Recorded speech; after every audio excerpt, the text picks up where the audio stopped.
peut réutiliser ce qu'on a actuellement. On peut mettre en avant les matériaux présents.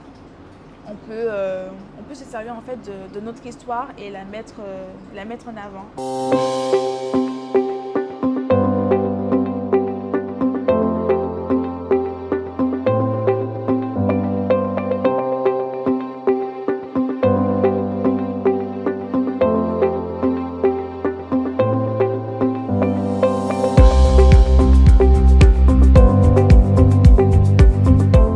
La particularité des bâtiments qu'on a choisis pour ces 2 jours, c'est que les habitants ont eu la volonté de mettre en avant les matériaux qui étaient présents dans ces bâtiments, de mettre en avant les matériaux, la brique, le bois, la ferronnerie si elle est présente. Ils ont la particularité d'être, pour certains, d'avoir une façade un peu qui détonne un peu.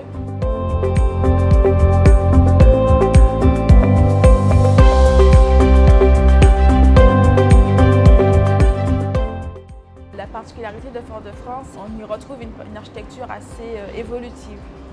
Donc il faut savoir qu'en 1902, il y a eu l'éruption de Saint-Pierre. Donc il y a eu un exode rural qui s'est fait vers Fort-de-France. Et de ce fait, on a une architecture qui a évolué. Donc on est passé d'une architecture traditionnelle, puis coloniale, à une architecture métallique. Ensuite une architecture moderniste, puis une architecture contemporaine dans la fin des années 2000.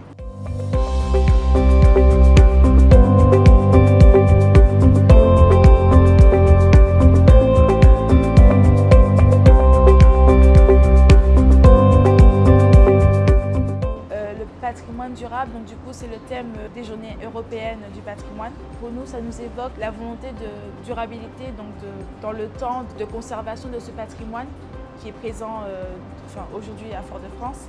Donc l'idée, c'est de pérenniser ce patrimoine et ceci en permettant la rencontre entre ceux qui ont déjà fait le pas d'investir et de s'approprier la ville à travers son patrimoine et ceux qui seraient intéressés de faire ce pas.